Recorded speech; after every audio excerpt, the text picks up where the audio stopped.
Egg கறி வந்து எப்படி பண்ணுறதுன்னு பார்க்கலாம். இது வந்து சூப்பராக இருக்கும். என்னோட ஸ்டைலில் வந்து நான் பண்ணேன். இந்த ரெசிபி வந்து ஆப்வியஸாக எங்கள் அம்மா தான் சொல்லி கொடுத்தாங்க. ஸோ இது வந்து பார்த்திங்கன்னா உரிக்கும் போது வந்து பார்த்திங்கன்னா அது என்னத்துக்கும் தெரியல. எனக்கு எப்போ எக்கோ கறி பண்ணாலும் வந்து பார்த்திங்கன்னா இந்த மாதிரி கரெக்டாக பர்ஃபெக்டாக வந்து பார்த்திங்கன்னா உரிக்க முடியல. அந்த மாதிரி வந்து பீஸ் ஆகிடுது. அது என்னத்துக்குன்னு தெரியல. எங்கள் அம்மாவை கேட்டால் லெமன் போட்டுனாங்க. பட் ஸ்டில் எனக்கு வந்து அப்படி ஆகிடுது. ஸோ நான் வந்து குக்கரில் போடுறேன். மேபி அதனால கூட இருக்கலாம். அதுதான் காரணம். பிகாஸ் என்னத்துக்குன்னா குக்கரில் கட்டினா சீக்கிரம் ஆகிடும். கேஸும் வந்து அட்ஜஸ்ட் ஆகும். ஸோ மேபி அதனால தான் இருக்கலாம். இல்லை நான் வந்து பர்ஃபெக்டாக வரும். ஸோ இப்போ வந்து பார்த்திங்கன்னா நம்ம வந்து ஆயில் போட்டுருக்கோம். ஆயில் போட்டு எக் வந்து பார்த்திங்கன்னா இதில் போட்டுட்டு இது வந்து பார்த்திங்கன்னா எதுவுமே போடல. ஜஸ்ட் அப்படியே வந்து வறுத்து போகிறோம். அது வந்து பார்த்திங்கன்னா கலர் வந்து நல்லா வந்து சேஞ்ச் ஆகணும். இன்னும் கொஞ்ச நேரம் வந்து கலர் சேஞ்ச் ஆகும். நெக்ஸ்ட் நான் இதில் உப்பு எதுவுமே போட்டுக்கல. அப்படியே வந்து ஜஸ்ட் வறுத்து எடுத்துக்கிறேன்.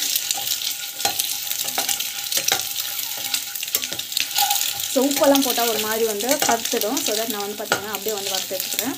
இது வந்து பார்த்திங்கன்னா இந்த கலர் ஆன பிறகு நம்ம வந்து ஷிஃப்ட் பண்ணிக்கலாம். ஸோ இதிலே வந்து பார்த்திங்கன்னா எனக்கு கொஞ்சம் ஆயில் வந்து போட்டுக்கோங்க. ஆயில் நல்லா காயட்டும்.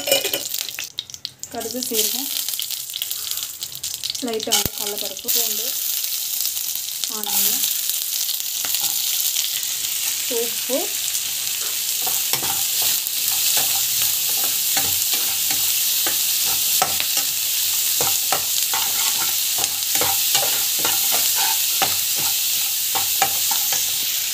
பெருங்காயம் இஞ்சி garlic பேஸ்ட்டு கவுச்சி நாட்டு இல்லாமல் இருக்கிறதுக்கோ.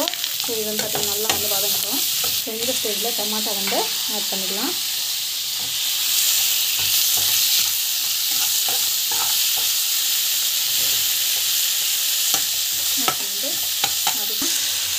மிளகா பொடி வந்து நம்ம வந்து பார்த்திங்கன்னா ஆட் பண்ணிக்கலாம். இதில் வந்து பார்த்திங்கன்னா மிளகாத்தூள் தனியா மஞ்சள் பொடி எல்லாமே இருக்கும்.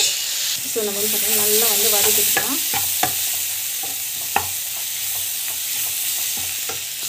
ஸோ தண்ணி வந்து ஆட் பண்ணிவிட்டு கொஞ்ச நேரம் வந்து வேகட்டும். கொஞ்சம் சேர்த்துடும். அப்புறமா லாஸ்ட்டில் போட்டுட்டு ஒரு 5-10 மினிட்ஸ் இந்த வரைக்கும் இறக்கிடலாம். கொஞ்ச நேரம் வேக எடுத்துருக்கு நம்ம வந்து இறக்கிடலாம் இருக்குது. ஸோ கொஞ்ச நேரம் வந்து நல்லா வந்து கொதிக்கிட்டோம். ஸோ அது வந்து கொஞ்சம் தொக்கான பிறகு இது வந்து பார்த்திங்கன்னா கொஞ்ச நேரம் வந்து தொக்கான பிறகு போட்டால் நல்லாயிருக்கும்.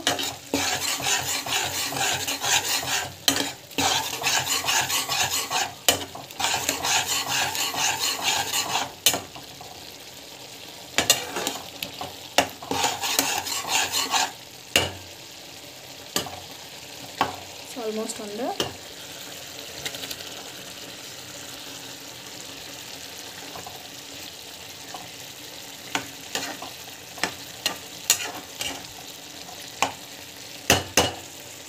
கொஞ்ச நேரம் வந்து வேகட்டும். நம்மளுக்கு வந்து பார்த்திங்கன்னா வெந்த ஸோ யூஸ்வலி வந்து பார்த்திங்கன்னா எக் கறி வந்து எங்கள் அம்மா சொன்ன டிப்பு. ஸோ இந்த மாதிரி நம்ம வந்து முட்டை அப்படியே போடுறப்போ ஒரு எக் வந்து உடச்சி விட்டா அந்த டேஸ்ட் வந்து சூப்பராக இருக்கும் அப்படின்னு சொல்லிட்டு. ஆக்சுவலி பார்த்திங்கன்னா யூஸ்வலாக நான் அப்படி தான் பண்ணுவேன். ஆனால் இன்றைக்கி வந்து பார்த்திங்கன்னா நான் மறந்து போயிட்டேன். ஸோ அதுக்கு பதிலாக வந்து பார்த்திங்கன்னா ஒரு எக் வந்து பார்த்திங்கன்னா ஆல்ரெடி பீஸாக போயிடுச்சு. அந்த கிரேவி டேஸ்ட் வந்து நல்லா இருக்குமா.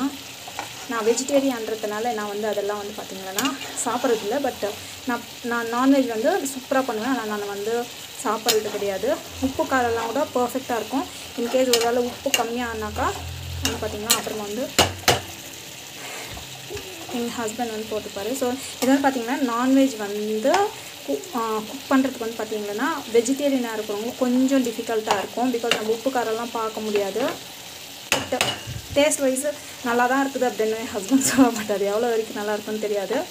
என் பசங்கள்லாம் கூட சூப்பராக இருக்குதுன்னு சொல்கிறாங்க. ஸோ அவ்வளோதான், நம்மளுக்கு பர்ஃபெக்டான எக் கறி வந்து ரெடி ஆகிடுச்சு. வீட்டில் ட்ரை பண்ணி பாருங்கள். Thank you so much. Bye for my shell. எல்லாம் பார்த்தீங்கன்னா பர்ஃபெக்டான எக் கறி வந்து ரெடி ஆகிடுச்சு.